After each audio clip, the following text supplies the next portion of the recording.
Hi friends, welcome to my channel. இன்னைக்கு நம்ம சுவரொட்டி எப்படி செய்யறதுன்னு பார்க்கலாம். ஸோ சுவரொட்டி வந்து ஆட்டிட மண்ணீரல்னு கூட சொல்லுவாங்க.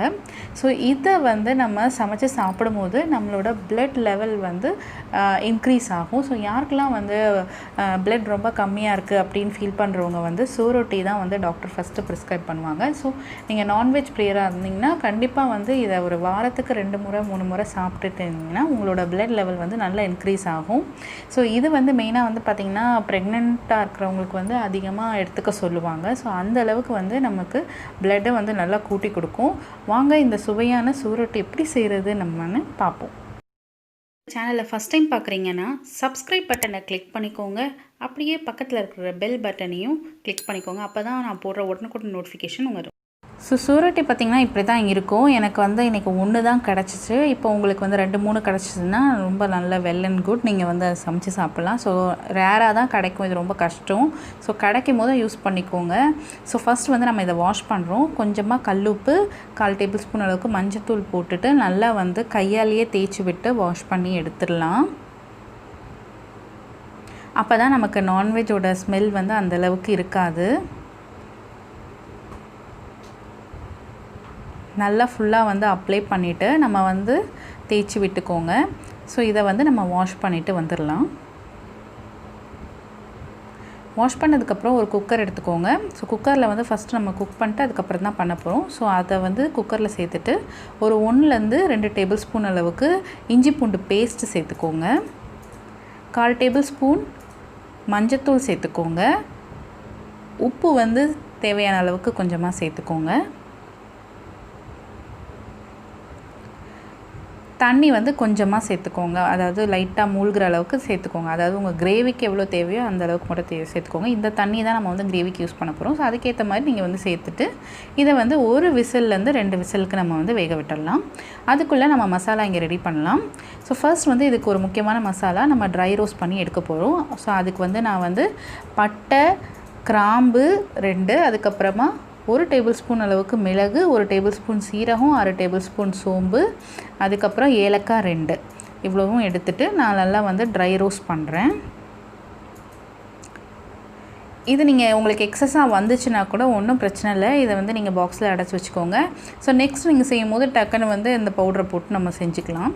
ஸோ இதை வந்து நல்லா ட்ரை ரோஸ்ட் பண்ணிவிட்டு நம்ம வந்து இது மாதிரி அரைச்சி எடுத்துக்கலாம். இப்போ அதே கடாய் யூஸ் பண்ணிக்கோங்க. அதை தான் நம்ம கிரேவி செய்ய போகிறோம்.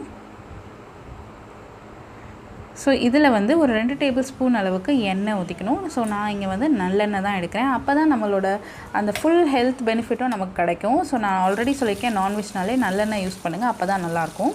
ஸோ ஒரே ஒரு பச்சை மிளகா, ஒரு கொத்து கருவேப்பிலை கீரி சேர்த்துக்கோங்க. ஸோ இப்போ 2-3 சுவரொட்டி நிறைய கிடச்சிதுன்னா அதுக்கேற்ற மாதிரி நீங்கள் வந்து மாற்றிக்கோங்க. ஸோ 1-1ன்றனால நான் எல்லாமே கம்மியாக தான் சேர்க்குறேன். ஸோ இது நல்லா வந்து பொரிஞ்சதுக்கப்புறமா சின்ன வெங்காயம் ஒரு 10 சின்ன வெங்காயத்தை வந்து சின்னதாக கட் பண்ணி இதில் சேர்த்துக்கோங்க. ஸோ நான் ஆல்ரெடி சொன்னது தான், நான்வெஜ்னாலே நீங்கள் வந்து சின்ன வெங்காயம் அதுக்கப்புறம் நல்லெண்ணெய் இதை வந்துட்டு எப்போவுமே மறக்காதீங்க. ஸோ நல்லா ஒரு வாட்டி வதங்கினதுக்கப்புறமா இஞ்சி பூண்டு பேஸ்ட் மீதி இருந்தது இல்லையா, அதை வந்து இதோட சேர்த்துக்கோங்க. சேர்த்துட்டு அதோட பச்சை வாசனை போகிற அளவுக்கு நல்லா வந்துட்டு இதை வதக்கி விட்டுருங்க.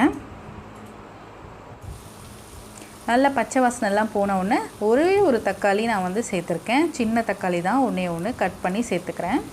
ஏன்னா நமக்கு இருக்குது 1 தான் இருக்குது. ஸோ அதுக்கேற்ற கன்சிஸ்டன்சி தான் நான் சேர்க்குறேன். சரி, நீங்கள் 2-3 இருக்குன்னா நீங்கள் வந்து அதுக்கேற்ற மாதிரி அதிகமாக சேர்த்துக்கோங்க. நல்லா ஒரு வாட்டி மசிச்சு விடுங்க. வெங்காயம் தக்காளி எல்லாமே நல்லா மசிச்சு வரணும், அந்தளவுக்கு வதக்கிக்கோங்க. இப்போ இது நல்லா வதங்கிடுச்சு. இப்போ நம்ம மசாலா சேர்த்துடலாம். நான் வந்து இங்கே குழம்பு மிளகாய் தூள் வந்து ஒரு 1-1 1/4 ஸ்பூன் வந்து சேர்த்துருக்கேன். உங்கள்கிட்ட அது இல்லைன்னா நீங்கள் வந்து மல்லித்தூளும் மிளகாய் தூளும் சேர்த்துக்கலாம். காரம் வந்து கரெக்டாக அதுக்கேற்ற மாதிரி சேர்த்துக்கோங்க. ஏன்னா நம்ம அரைச்சி வச்சுருக்கிறதுலையே வந்து மிளகெல்லாம் இருக்குது, அந்த பவுடரும் நம்ம சேர்க்கும் போது நமக்கு காரம் அதிகமாகும். ஸோ கரெக்டாக சேர்த்துக்கோங்க. இது வெந்து வந்தால் இப்படித்தான் இருக்கும், அதுதான் நான் உங்களுக்கு காமிக்கிறேன். இப்போ இது வெந்து நல்லா சூடு ஆறட்டும். ஸோ நம்ம இப்போ அந்த குக்கரில் மீதி தண்ணி இருக்கும்ல, அந்த தண்ணியை தான் வந்து நம்ம இதில் ஊற்றி கிரேவிக்காக யூஸ் பண்ண போகிறோம். வேறு வெளி தண்ணி யூஸ் பண்ண போகிறதில்ல, ஏன்னா இதில் தான் எல்லா சத்துமே இருக்கும். ஸோ அந்த தண்ணி வேஸ்ட் பண்ணாமல் இதில் சேர்த்துக்கோங்க. இப்போ இதை நல்லா சேர்த்துட்டு ஒரு வாட்டி மிக்ஸ் பண்ணி விட்டுட்டு நல்லா வந்து இது கொதிக்கட்டும். நல்லா இது மாதிரி கொதி வரட்டும். கொதி வந்ததுக்கப்புறம் நம்ம இப்போ கட் பண்ணி எடுத்து அதை வந்து சேர்த்துக்கலாம். அந்த ஈரலை வந்து நல்லா இந்த மாதிரி சின்ன சின்னதாக கட் பண்ணி எடுத்துக்கோங்க. அதையும் நான் சேர்த்துருக்கேன். சேர்த்துட்டு இது ஒரு 2லேருந்து 3 நிமிஷம் வந்து அந்த மசாலா வந்து அந்த ஈரலோட நல்லா வந்து மிங்கிள் ஆகிறதுக்கு வெயிட் பண்ணுவோம். இப்போ ஒரு சின்ன கொதி வந்ததுக்கப்புறம் தேங்காய் பால் வந்து நான் இதில் சேர்த்துக்கிறேன். ஒரு 4 ஸ்பூன் அளவுக்கு தேங்காய் பால் வந்து எடுத்து சேர்த்துருக்கேன். இது சேர்த்த உடனே உங்களுக்கு அந்த கிரேவி வந்து நல்ல வந்து உங்களுக்கு ஒரு திக்னஸ் கிடைக்கும். அப்போ வந்து நீங்கள் சாப்பிடும்போது ரொம்ப ஒரு டேஸ்ட் ஜாஸ்தியாக இருக்கும் உங்களுக்கு. இது நீங்கள் சேர்க்காம கூட செய்யலாம், நல்லா தான் இருக்கும். பட் தேங்காய் பால் சேர்க்கும்போது உங்களுக்கு நல்ல ஒரு திக் கன்சிஸ்டன்சியாக கிடைக்கும். தேங்காய் பால் சேர்த்துட்டு ஒரு 2 நிமிஷம் வரைக்கும் விட்டுட்டு அதுக்கப்புறமா நம்ம அரைச்சி வச்சுருந்தோம் இல்லையா, அந்த தூள் வந்துட்டு ஒரு 1லேருந்து 1.25 ஸ்பூன் அளவுக்கு நீங்கள் சேர்த்துக்கணும். சேர்த்துட்டு நல்லா ஒரு வாட்டி மிக்ஸ் பண்ணி விட்டுருங்க. இப்போ வந்து ஒரு 2லேருந்து 3 நிமிஷம் மட்டும் விட்டால் போதும். நம்ம வந்து இறக்கிடலாம். நல்லா எண்ணெயெல்லாம் பிரிஞ்சு திக்காகிடுச்சு பாருங்கள் கிரேவி. அவ்வளோதான். இந்த கன்சிஸ்டன்சியோட விட்டுடலாம் நம்ம. ஸோ இதை வந்து நீங்கள் தோசையோடு சாப்பிடும்போது ரொம்ப சூப்பராக இருக்கும். காலையில் நீங்கள் சமைக்கிறீங்க அப்படின்னா தோசைக்கு வச்சு சாப்பிட்லாம், ரைஸ்க்கு வச்சு சாப்பிட்லாம். அவ்வளோ சூப்பராக இருக்கும். ரசத்தோடு சூப்பராக இருக்கும். இவ்வளோ சுவையான இந்த ஹெல்தியான இந்த டிப்ஸை வந்து நீங்களும் செஞ்சு பார்த்து பயனடைங்க. தேங்க்ஸ் ஃபார் வாட்சிங் மை வீடியோ.